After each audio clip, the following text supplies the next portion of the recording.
India is losing control of its own backyard, and it seems that barely anyone in New Delhi seems to grasp the full extent of it or cares about it. While Indian politicians are busy chest-thumping about Akhand Bharat and flexing on social media, China has been quietly and systematically building a geopolitical fortress around them, a belt and road, so to speak. And the worst part? It's not even subtle. China is checkmating India right in the middle of the Indian Ocean. Yes, the ocean that's literally named after India. Let that sink in. You'd think a country would dominate the waters that bear its name, but China doesn't care about symbolic names. It cares about pragmatism, practicality, reality, trade routes, ports, influence, and power. While Indian leaders are busy renaming cities and banning maps on globes that don't align with their diluted version of reality, Beijing has been outplaying them with cold, calculated moves across both land and sea. India is playing chess while China is not playing around at all. Let's talk about how this is happening, because this isn't just a game of strategy, it's a massive shift in global power, and India is looking more like a pawn than a player. Let's start with the sea. The Indian Ocean is home to some of the most important maritime choke points on the planet: the Strait of Malacca, the Strait of Hormuz, and the Bab el-Mandeb Strait. Together, these narrow passages control access to trillions of dollars in global trade, especially energy. Around 80% of China's oil imports pass through the Strait of Malacca alone. It's a lifeline for the Chinese economy. So naturally, Beijing isn't leaving that lifeline to chance. Instead, it's built something that's now infamous: the String of Pearls. It's not jewelry, although it sounds like it. It's actually a network of strategic ports, bases, and partnerships stretching from the Chinese mainland all the way through the Indian Ocean to Africa. It includes Gwadar in Pakistan, Hambantota in Sri Lanka, Chittagong in Bangladesh, Kyaukphyu in Myanmar, and even further afield in East Africa. Notice how many different countries have partnered with China.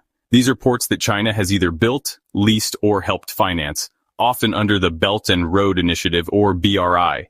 The BRI is China's mega project, basically the Marshall Plan on steroids. It's a multi-trillion-dollar effort to create trade and infrastructure networks across Asia, Africa, and Europe. On land, it stretches through Pakistan via the China-Pakistan Economic Corridor, through Central Asia into Russia, and all the way to Western Europe. At sea, it connects the South China Sea to the Indian Ocean, and then to the Red Sea and Mediterranean. You're probably wondering why this is bad for India.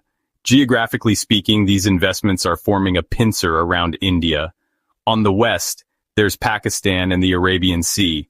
On the east, there's Myanmar, Bangladesh, and the Bay of Bengal. And in the middle of it all, there's the Indian Ocean, once India's natural sphere of influence, now increasingly dotted with Chinese investments, radar installations, and dual-use ports that could serve as naval bases in times of conflict.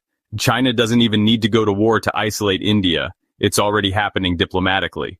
Take the Maldives, for example, a tiny island nation, but one with enormous strategic value due to its location in the central Indian Ocean. For years, India saw the Maldives as part of its backyard. But in 2018, during the tenure of President Abdullah Yameen, the Maldives pivoted hard toward China. Beijing poured in loans and infrastructure projects. When India tried to assert influence again in 2023 and 2024, it was already too late. The India Out movement, once fringe, gained steam, fueled by nationalist sentiment and frustration with Indian heavy-handedness. Then there's Sri Lanka. India has historical, cultural, and linguistic ties with the country. But when Sri Lanka needed major funding for port infrastructure, it turned not to Delhi, but to Beijing. China financed and built the Hambantota port. When Sri Lanka couldn't pay back the loans, China simply leased the port for 99 years. That's not just debt-trap diplomacy, as some people would call it. That's long-term strategic positioning. Even in Africa, China has been building naval bases, such as the one in Djibouti, right near the Bab el-Mandeb Strait, another crucial choke point. India has no such base, no equivalent influence, no serious counter-strategy. So what has India been doing this whole time? It tried to fight back with the neighborhood first policy and slogans like SAGAR, which stands for security and growth for all in the region. But the truth is, these are just taglines. China shows up with roads, railways, ports, and money. India shows up with lectures about shared heritage and ancient civilization. One of those is useful, the other is nostalgia. It really reinforces the stereotype. Chinese work, Indians talk. Now let's move on to trade diplomacy. China is now the largest trading partner for most of the countries in the region. India, meanwhile, has managed to alienate many of its neighbors through protectionism, muscle flexing, and diplomatic arrogance. Bangladesh, Nepal, Sri Lanka, and even Bhutan are quietly increasing their ties with China. Why? Because China gets things done. Its deals may be seen as self-serving, but they're real and they provide value. India, on the other hand, promises connectivity but delivers bureaucracy. Even further afield in ASEAN, or Indochina as some Indians call it, all these countries prefer to work with China over India. Let's be honest, they should cut the Indo part out of Indochina. There's another problem. India talks like it's a rising superpower, but its military infrastructure just doesn't match the rhetoric. The Indian Navy is underfunded, under-equipped, and slow to modernize. Compare that to China's Navy, which is now the largest in the world by number of ships. China is also deploying underwater surveillance networks, satellite tracking stations, and even potential underwater drone bases across the Indian Ocean region.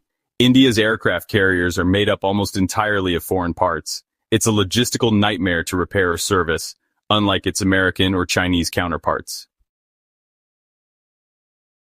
And while China is setting up deep-sea ports and logistics hubs that can quickly be militarized, India is still trying to convince its own parliament to pass basic naval modernization budgets. The gap is growing, not shrinking, but it gets worse.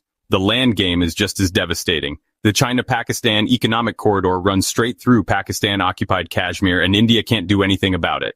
Why? Because China and Pakistan are now practically a strategic couple. They call themselves the Iron Brothers.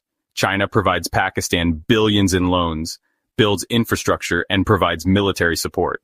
India, it complains to the UN and calls Pakistan a terror state in speeches no one listens to anymore.